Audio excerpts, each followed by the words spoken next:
Sejam bem-vindos a mais um IELCast, é do Piauí para o mundo, que Wilson continua de folga, mas esses dias ele volta aqui para os episódios. A gente está fazendo alguns episódios extras para levar conteúdo para você. Quero agradecer sempre o carinho da audiência, o crescimento nas redes sociais.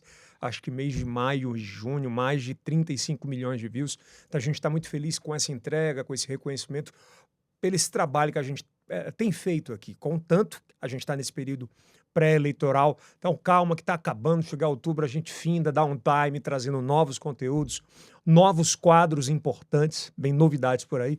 Então, já se inscreve no canal, batemos a marca de 130 mil inscritos, está muito legal. Ativa o sininho, deixa um comentário, compartilha aí sempre com todo mundo que você puder, com o grupo da família, enfim, bate-papos maravilhosos aqui.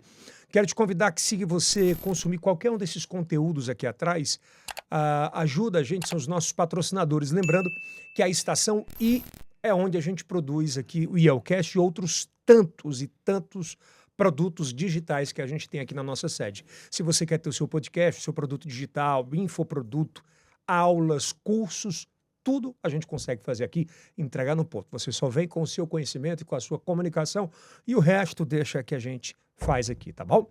Olha, hoje o Bate-Papo é um cara que eu gosto muito, tenho muita admiração por ele, um cara que se reinventou muitas vezes na vida e que tem um poder de comunicação, de entrega, é uma das mentes brilhantes que o Piauí tem e resolveu entrar para a política. Ele também se considera um novo dessa eleição. Uma salva de palmas para o professor Tony Kerley. Aliás, é a segunda vez. Dessa vez ele não vem como rei da noite. Ele já foi um dia o rei da noite no passado, bem distante. Não é isso, professor? Tudo bem, Tony? Tudo bem, Yeldson. Muito obrigado pelo convite. É a segunda vez que eu venho participar aqui do IELCast. Tive a oportunidade outra vez de conversar. No iniciozinho, né, cara? Isso, no início, bem no começo, da gente falar sobre a minha vida pessoal. Depois pesquise aí no YouTube. Tem lá Tony Kerley, aqui no IELCast, a gente conversando sobre a nossa vida aqui contigo. Contando tudo mesmo, foi desde o iniciozinho, como é que foi e tal, os processos de vida por quais ele acabou passando e chegando agora. Continua como professor, Tony? Continuo como professor, todos os dias, dando aula no pré-matutino. Então tá conseguindo conciliar, velho? Acordando 4h30 da manhã, como já faço há 14 anos, para ministrar aula logo cedinho. Aí fica ali até 10, meio-dia, 11 horas? Isso, esse semestre. Até o semestre passado eu continuava dando aula até 10 horas da noite. De matutino também? Pré-matutino? Isso, pré-matutino, matutino, vespertino e noturno. Trabalhando sempre 4 turnos por dia. Agora, a partir desse mês de agosto, né, que a gente iniciou, é que eu tô apenas ali até 10 da manhã. Até 10 da manhã. Cara, e o que é que te fez você entrar na política? De fato. Porque não estava no teu radar, né, pô? Isso. Eu nunca me imaginei político, né? Eu nunca projetei minha vida para isso. Mas recebi o convite do Partido Novo. Inicialmente, eu fui muito reticente a aceitar, né? Mas eles conseguiram me mostrar que é por meio da política que a gente consegue fazer uma transformação social maior na vida das pessoas. Eu faço trabalho voluntário desde os 12 anos de idade. E tenho ajudado muito várias comunidades ao longo desse tempo, ajudado a cidade de Teresina, a população, seja no voluntariado mesmo, seja na capacitação voluntária também de micro e pequenos empreendedores de bairro. Quando tu fala voluntariado, qual tipo de voluntariado que você fazia? Ações sociais com igrejas. A partir da minha fé cristã, já há muitos anos, né, percorro as comunidades de Teresina. Conheço bem Teresina de ponta a ponta desde pequeno, mas também tem um outro trabalho voluntário que é a gente levar a consultoria gratuita, que isso já é com a instituição de ensino que eu trabalho. A gente capacita pequenos empreendedores, microempreendedores de bairro, que a gente entende que é dali que eles tiram o sustento deles. E quando eu fui convidado, por conta de todo esse know-how, nesse conhecimento de gestão que a gente adquiriu ao longo da vida pelo Partido Novo, eu fui muito reticente, porque eu nunca tinha me projetado para uma vida política, mas eles conseguiram me mostrar que realmente a política pode fazer uma transformação maior na vida das pessoas. E me coloquei como pré-candidato 11 meses atrás à Prefeitura de Teresina, então qualquer fato político na minha vida é de 11 meses para cá, não existiu nenhum fato político antes.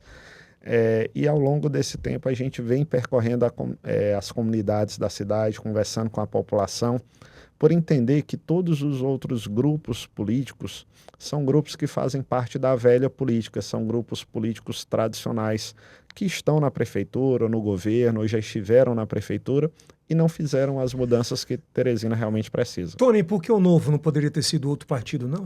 Olha, o Novo, ele é muito interessante, porque ele tem processo seletivo. Só o laranja do Yelcast não nada tem a ver com o Novo, tá? Para você concorrer a vereador, a prefeito, você passa por um processo seletivo. Nenhum outro partido faz isso. Ele verifica os teus antecedentes, ele tem uma preocupação em ter pessoas que têm um comportamento ético. Isso me deixa muito feliz com o Novo, né? A gente saber que não tem nenhum político no nosso partido com histórico de corrupção, ninguém que já fez algo de errado. Eu acho que esse é o principal diferencial do Novo. Fora que é um partido que defende bandeiras como as que eu defendo, que é o empreendedorismo, a geração de emprego e renda cada vez mais, um modelo menos assistencialista e mais de geração de emprego e renda. Mas, por exemplo, quando tu fala menos assistencialista, aqui no Nordeste a gente está preparado ainda para não ter esse assistencialismo? Dá para fazer diferente? Olha, Yeltsin, a gente entende que a assistência social e não assistencialismo é importante. Por exemplo, o Bolsa Família é um programa fantástico, mas o objetivo do Bolsa Família é que você dê aquela ajuda àquela pessoa e em conjunto venha com um programa de qualificação, de capacitação profissional, de geração de emprego e renda para aquele cidadão, para que ele possa sair daquela condição de pessoa que precisa daquele benefício. É nisso que a gente acredita. E não manter uma população sob assistencialismo por 20 anos, por 30 anos, utilizar ela como massa de manobra para se manter no poder, por exemplo. É muito louco isso, porque assim, nós vivemos no momento anterior, ainda na gestão do ex-presidente Bolsonaro, que ele só modificou o nome, que continuou com o mesmo tipo, inclusive perto ali das eleições, ele aumentou um pouco, depois cancelou uma série de situações. O Lula ganhou, ele retomou esse projeto. Mas é interessante falar sobre essa questão do empreendedorismo, porque a gente só vai ter o resultado disso que está acontecendo nessa última década, daqui 10, 15 anos, sabe se vale a pena, né? Perfeito. Então, assim... Porque não dá, de fato, se vai acostumar o cara a não trabalhar ou se o cara só precisou daquele momento ou para se qualificar em algo e depois dar vazada. Isso, porque as políticas públicas que realmente dão certo, os efeitos dela acontecem principalmente a médio e longo prazo. Então, você tem que parar de ser um gestor que pensa apenas nesse benefício político do que eu vou fazer para eu ganhar a próxima eleição e passar a ter uma visão de uma gestão inteligente, de uma gestão eficiente, que vai ter políticas públicas que realmente vão fazer uma transformação na vida das pessoas. Eu tenho visto que você tem trabalhado muito forte o digital, né? Muito. Você acredita que você acha que essa eleição de 24 ela será a eleição mais digital da história do Brasil? Eu pergunto por que isso. Eu não sei se você lembra disso, mas nas últimas duas a gente falou, o digital vai chegar forte, e não chegava. Isso. O digital vai chegar forte, aí beirava ali, mas não... E agora está todo mundo voltado para o digital, né? Social media aqui está dobrando de valor. Isso. Hoje, por exemplo, para você contratar um câmera, para você contratar um social media, você tem dificuldade, porque todo mundo que trabalha nesse setor está empregado ali com um candidato a vereador. Com um não, né? Com os três. Com os três, fazendo vários trabalhos ao mesmo tempo. E essa eleição é, sim, a eleição mais forte no digital até hoje, que ela tem permitido um pré-candidato ao longo de 11 meses como eu, que não tem a mesma estrutura dos outros grupos políticos, que não tem esses financiamentos, desses volumes de dinheiro dos grandes partidos políticos, por exemplo, está num processo de disputa, se colocar, se apresentar à população e conseguir fazer com que suas propostas para a saúde, para a educação, para o transporte público, para a segurança, chegue ali a 100 mil pessoas, a 200 mil pessoas, a 300 mil pessoas. Então, quando você entra na minha rede social, você vê minhas propostas com esse alcance. E quem permite isso é o digital. Porque você não tem para ter estrutura para chegar nessa galera toda, né? Pô? Isso, justamente. A gente não tem como com panfletagem, primeiro que nem pode a utilização de material gráfico, a gente não tem acesso tão frequente a grandes mídias tradicionais, que a gente sabe que o digital é muito forte no nosso país, mas a TV ainda é um modelo muito forte também. Você, como o grande comunicador que nós temos aqui no estado do Piauí, que veio da TV, a TV mostra isso, né, essa força. Nas pesquisas elas mostram que em cidades acima de 100 mil habitantes, capitais principalmente, 56%. Perfeito. Se Então, olha o poder que a TV ainda tem. Então, o digital, ele permite com que as propostas que a gente faz para a educação, quando a gente fala em creches e escolas em tempo integral, essa proposta chegue para as pessoas que estão lá na ponta, que estão na comunidade. Quando a gente fala na saúde, em reestruturar os hospitais de bairro por especialidade, em ampliar o HUT, em a gente ter um cartão Saúde Teresina para disponibilizar consultas e exames à população mais carente, que aquela pessoa de uma comunidade ela consiga ver isso, porque ela tem o telefone celular ali à frente dela e a rede social. Dá para fazer o digital muito forte também. Com o digital, uma coisa é muito certa para o funcionalismo público. Isso é uma opinião e, na sequência, uma pergunta. A validação do bom trabalho, quando você é funcionário público, hoje o digital é isso. Tipo, o Tony Kelly foi me atender lá no Detran. Você me tratou mal, hoje eu tenho condições de validar se for bom atendimento ou um ruim atendimento e falar assim, pô, vim aqui no Detran, o cara trata automaticamente. Isso viraliza na maioria das vezes. E aquele funcionário começa a entender que ele tem que começar a tratar melhor. Por exemplo, você, prefeito, você pretende tratar essa questão da avaliação, de como gerir, tudo muito mais digital do que é hoje? Claro, a gente precisa ter uma prefeitura mais tecnológica na desburocratização dos serviços públicos. Então, quando você precisa ter uma documentação, tradicionalmente a gente vai num órgão público, tem que levar um monte de papel, um monte de coisas, principalmente no que refere à abertura de empresas. Para conseguir uma licença, as 3 empresas que eu já abri aqui em Teresina, você tem que ir num órgão, levar a documentação, apesar de você dar entrada à lei digital, olha só quanto que é interessante. Aí tem o sistema digital que você dá entrada, mas depois em cada órgão separado não tem conexão às vezes entre eles, não há essa interatividade, você precisa ficar levando papel, ficar levando documento, e isso é para você fazer completamente de casa. Na cidade de Joinville, no estado de Santa Catarina, que é gerida pelo Novo, tem o prefeito Adriano Silva, que tem a melhor avaliação do Brasil, com 93%, de acordo com a revista Isto É. Eles implantaram um setor de desburocratização, uma sala do empreendedor em que qualquer pessoa da sua casa pode fazer de forma digital no seu computador, ou ainda, se for uma pessoa que não tem tanto domínio com o digital, ela chega com a documentação no setor e entrega para o funcionário público. A partir daquele momento, seja dada entrada de forma física ou digital em casa, com essa documentação via sistema, o funcionário público é quem vai cuidar de toda a abertura da empresa, por meio de processos digitais com cada secretaria de cada licença que precisa ser expedida. Tem um tempo máximo para... Em até 2 dias a empresa é aberta. Em até 2 dias. Normalmente 48 horas já está resolvido. Aqui hoje é como? Aqui hoje a empresa que eu demorei menos tempo para abrir aqui, eu demorei 6 meses. A gente tem empresas da construção civil indo embora, que geram emprego ali do pedreiro, do carpinteiro, do eletricista, é toda uma cadeia enorme que a gente tem na construção civil sendo desmontada, porque um alvará de construção para a empresa de construção civil começar a construir o prédio, por exemplo, tem demorado às vezes mais de 1 ano. Temos relatos de que chegou a 2 anos para um projeto ser aprovado de um alvará de construção. Dá para fazer de fato diferente? Dá para fazer diferente. Então você precisa desburocratizar e agilizar esse processo de liberação das licenças para que o setor privado possa gerar emprego e renda para a população. Tony, você tem conseguido ficar no jovem mesmo ali? 16 até 24, 25? Como é que tem sido esse papo com essa turma? Temos, então assim, Hoje eu tenho 35 anos de idade. As gerações, elas giram normalmente 10 anos menos, 10 anos mais.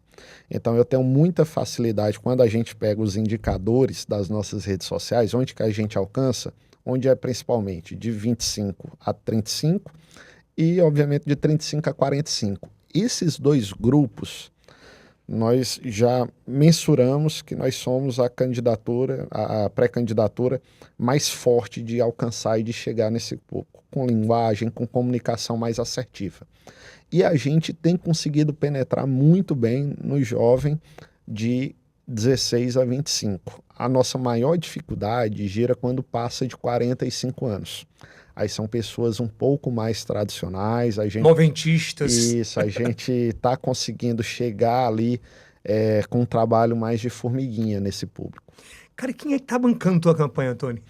Bem... O partido tem grana para isso? Não, o partido não tem grana. A gente, diferente de uma estrutura dos outros grandes grupos, então você tem uma estrutura do governo, isso, uma estrutura da prefeitura... E a estrutura do Silvio com o Jeová ali, né? Isso, então quando você pega as outras estruturas, você tem uma estrutura do governo que é grandiosa, que tem muito capital para utilizar numa campanha do Fábio, por exemplo. Você pega a estrutura do Pessoa, você tem uma prefeitura com todos os seus recursos de comunicação para trabalhar ali. Quando você pega uma campanha do Silvio, você tem um fundo gigantesco do PP, do Progressistas, né, que está no grupo dele, do Ciro. Você tem um fundo muito grande do União Brasil, PP e Progressistas, partidos com muito dinheiro.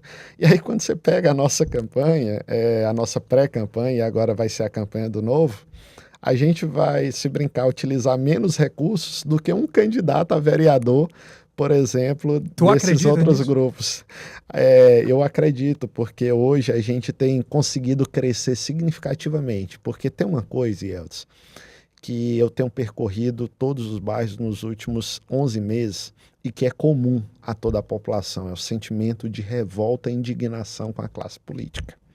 Então, quem está apostando no dinheiro, na compra de votos, nesse voto de estrutura, vai ter uma surpresa muito grande nessa eleição, porque aquela pessoa lá da ponta que precisa vai até pegar o dinheiro desse político, o que deixamos claro que não é correto, não é certo isso, mas ela vai pegar o dinheiro desse político, mas na hora de votar, ela vai votar em quem ela acredita, nas ideias que ela confia. Esse eu acho que vai ser o maior diferencial dessa eleição. Na ponta mesmo, na periferia, quando você tem andado aí, o que falta mais, assim? O que os caras mais reclamam? Olha, falta de remédio e de medicação e de insumos básicos. Isso é Estão pedindo básico. Isso é unânime. Estão pedindo básico. Então você tem uma forte rejeição ali do candidato do governo do estado por vários motivos. Você tem alguma rejeição ali no Dr. Silvio Mendes, mas quando você vai para o Dr. Pessoa é unânime, assim, todo mundo fala que esse prefeito está faltando, antigamente tinha dipirona, hoje não tem mais nem a dipirona, falta soro, falta gás para fazer um curativo, uma atadura. Ontem, um senhor, um frentista de um posto de gasolina, ele me parou e disse, eu vou votar no senhor, porque eu não aguento mais esses políticos de sempre. No período chuvoso, eu caí da minha moto porque não tem drenagem urbana na cidade e eles falam sobre isso só no período da chuva. Você pode ver que agora não tem ninguém falando sobre isso. E eu fui para o hospital e a médica não conseguia dar ponto, porque precisava de 3 pontos e não tinha linha para dar ponto. Então tem faltado insumos básicos. E o orçamento da saúde é de 1 bilhão e 600 milhões por mês, ou por ano. 1 bilhão e 600 milhões por ano. Este é o orçamento da saúde de Teresina, é o maior orçamento da cidade. Não faz sentido. Dá para fazer melhor com essa grana?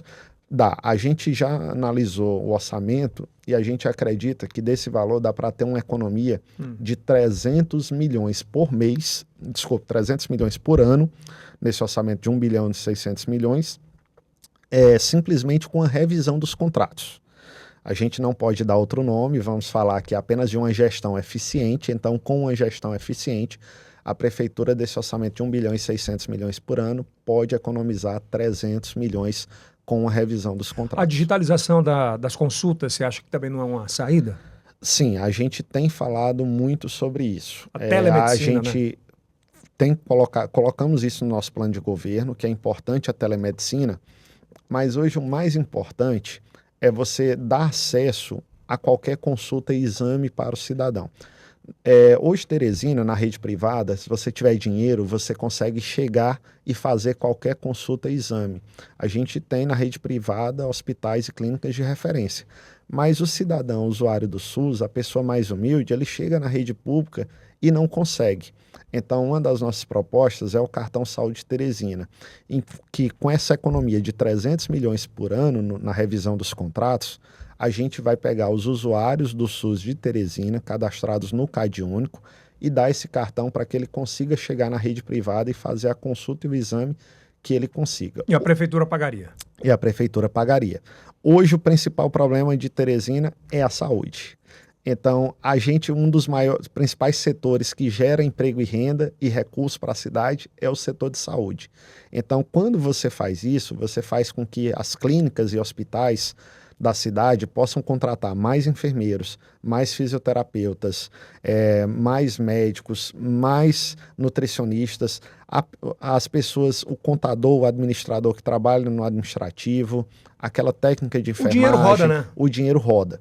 Então você consegue pegar essa população que está de estudantes hoje, né, essa população jovem que está se formando na nossa cidade e não está conseguindo ter emprego, você vai ampliar a gama de empregos ofertados para eles. Outra grande dor de Teresina é o transporte público.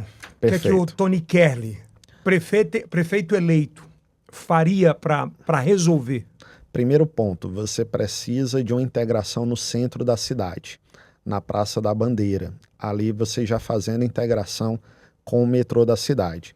Segundo ponto, as empresas argumentam que tiram os ônibus de circulação porque tanto a gestão atual como as gestões anteriores ficam meses sem fazer o pagamento do subsídio.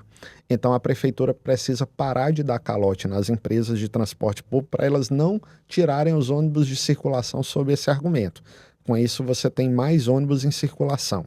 Segundo ponto, a gente foi até o TCE e vimos com alguns auditores a planilha do transporte público. O nosso sistema hoje é subsidiado, metade a prefeitura deveria pagar e a outra metade quem paga é o usuário. Se o usuário está pagando mais de R$4, significa que o custo da planilha hoje da passagem está girando em mais de R$8. Não faz sentido a gente ter uma passagem de mais de R$8. Então, com a revisão das planilhas do que é pago às empresas de transporte público, a gente acredita que podemos ter, inclusive, uma tarifa menor com isso. Fábio, não fala em tarifa zero, tu tem visto isso, né? Tenho visto. Não dá para acreditar em tarifa zero, vindo do Fábio Novo, que poderia até ser possível de ser implementada. A gente fez alguns cálculos e poderia até ser possível, mas eu não acredito, porque o governo do estado ele é responsável pelo metrô da cidade. Por que não existe tarifa zero lá no metrô? E aí ele fala também que vai conseguir isso via financiamento do governo federal, do Lula, que já disse para ele que vai financiar. Ora, para ampliar o metrô agora e conseguir mais vagão, o governador pegou, foi empréstimo da Caixa Econômica, por exemplo. Está pegando dinheiro de banco que paga juros para isso. Então, quando você vê que eles não resolvem nem no que já gerenciam, você não consegue acreditar nesse tipo de proposta do candidato Fábio Novo. Como é que tu avalia, por exemplo, as candidatas? Falou do Fábio, como é que tu avalia, por exemplo, Silvio Mendes aí? Olha, o Silvio Mendes, o grande problema dele é que o vice dele é o Jeová Alencar. O Jeová Alencar foi o arquiteto da gestão do Dr. Pessoa, fez parte desse grupo que elegeu o Dr. Pessoa. Então, você tem as pessoas, tanto no grupo do Silvio quanto no grupo do Fábio Novo, as pessoas responsáveis por essa gestão caótica da atual gestão do Dr. Pessoa. Então, não dá para afastar a imagem do Jeová do Dr. Pessoa, não? Não dá para afastar. Então, assim, o Jeová, ele foi... tinha a Saad Sul, que era a maior subprefeitura da cidade de Teresina e tinha quase 1.000 cargos na gestão de Pessoa. Então, eu faço essa pergunta ao teresinense, então, que garantias o teresinense vai ter de que numa eventual gestão do Silvio Mendes, o Jeová Alencar ele não vai ter um papel nessa gestão? Porque a gente tem defendido que o problema da cidade de Teresina é esse modelo de fatiamento da prefeitura entre os vereadores, que a mesma coisa acontece no governo do estado, que fatia entre os deputados. Quando você deixa de colocar pessoas técnicas na gestão e coloca políticos fazendo a gestão, esses políticos vão tomar decisões em busca dos seus interesses e não dos interesses da população. Então, a gente tem defendido processo seletivo para os secretários da prefeitura, assim como é feito... Tipo, validação mesmo do cara? E isso, é assim como é feito na prefeitura de Joinville. O prefeito Adriano Silva, do Partido Novo, ele fez processo seletivo para os seus secretários, e aí o funcionário concursado da prefeitura da educação é quem vai ser o secretário de educação. A mesma coisa na saúde, a mesma coisa em todas as outras áreas. E aí você tem uma gestão técnica na prefeitura e não uma gestão política que vai tomar decisões do orçamento em favor dos seus próprios benefícios. 2 perguntas aqui para a gente fechar. Como é que você avalia o governador Rafael? Olha, o que eu tenho visto do governador Rafael é pegar empréstimo por cima de empréstimo. É o governo dos empréstimos. Então você teve agora ele pedindo 2,5 bilhões de empréstimo. Então esse modelo de endividamento do Estado vai gerar problemas catastróficos para o nosso Estado a médio e longo prazo. A gente vai ter, se o Piauí já é um Estado quebrado. Tem dados que mostram que você tem um poder de endividamento e o Piauí estaria bem nesse... Mas, Yeldes, agora foi 2,5 bilhões. Antes disso, ele já tinha pego mais 100 milhões, mais 200 milhões. Ele já teve, só no ano passado, outro empréstimo de mais de 2 bilhões nesse ritmo que está indo. E empréstimo que pega banco é agiota, tem que pagar juro. Eu tô com medo, Yeldes, é daqui a pouco chegar o banco na porta da casa do piauiense e dizer, ó, você vai ter que entregar a sua casa, seu carro, né? Claro que é uma brincadeira que a gente faz, mas para dizer que está muito alto esse nível de endividamento. Mas em termos de pontos positivos, tu vê algum? Do governador Rafael, eu vejo muita mídia. Que eu tenho visto muita mídia. E, meu irmão, como é que você enxerga você saindo dessas eleições agora? Olha, eu enxergo que com fé em Deus, com muita humildade e Deus no coração, a gente saiu no mês de dezembro com 3 meses de pré-candidatura com 1%, em janeiro fomos para 1,8%, em março 4,5%, tem pesquisa que nos coloca em junho com 6,8%. Agora, depois dessa repercussão desses debates, que nós tivemos um agora, recentemente, vamos ter, isso, da Band, vamos ter agora quinta-feira o da Meu Norte, sexto da Cidade Verde, a gente acredita Provavelmente a gente vai fazer 2 debates, vai fazer o de Teresina sábado agora e fazer mais uma rodada com 3 candidatos. Você será um deles aí. Obrigado. Então, assim, a gente acredita que o teresinense vai poder perceber que ele tem uma opção que é livre aos grupos políticos tradicionais. 70% dos teresinenses ainda não nos conhecem. Se a gente consegue chegar a terceiro, sendo conhecido apenas por 30% dos teresinenses, a gente acredita que até a abertura das urnas, nós podemos, à medida que o teresinense nos conhecer mais, chegarmos à segunda posição e irmos para o segundo turno. Porque uma eleição vencida em primeiro turno só interessa a grupos políticos que compram votos. Eu vi pessoas ligadas a um candidato dizendo, nós já ganhamos, vamos ganhar no primeiro turno. A quem que interessa isso? Ao cidadão interessa uma eleição em 2 turnos, que ele possa avaliar melhor as propostas de cada candidato, que ele tenha mais tempo para conhecer cada candidato. Você vai estar no segundo turno? Nós estaremos no segundo turno. Só uma questão de futurologia, vamos lá. Se Tony Kerlin não fosse candidato, em quem você votaria? Bem, eu sou candidato. Ele não vai responder. Eu sou candidato e vou estar no segundo turno. Morreu, então, é isso. Então, eu sou candidato, eu repito, só interessa... Qual é um bom adversário no segundo turno com você? Eu acredito que se a gente for contra o candidato do PT, do governo do Estado, a gente tem a possibilidade de gerar esse sentimento de indignação e de revolta que a população tem com esses 20 anos de gestão do PT no governo do Estado e que não fez as mudanças necessárias. Por outro lado, se a gente for também para o segundo turno contra o ex-prefeito Silvio Mendes, ele fez parte de um grupo político que ficou 30 anos na prefeitura e não fez as mudanças que Teresina precisava. Então, estamos prontos para disputar o segundo turno. Professor Tony Kerlin está pronto? Estamos prontos. Preparado e querendo. Pronto, preparado e querendo. Obrigado, meu irmão, viu? Conta sempre com a gente aqui. Eu Tony que é um agradeço, querido, um muito coração obrigado. que não cabe nele. Muito obrigado pela oportunidade. Eu fico honrado em estar aqui no IELCast. A casa é sua aqui, meu irmão. Bom, obrigado pela audiência. Tamo junto. Próximo episódio, acompanha aqui. Tem vários episódios aí para você maratonar. Pede voto, porque vai ao ar no dia que já pode pedir voto. Se quiser pedir.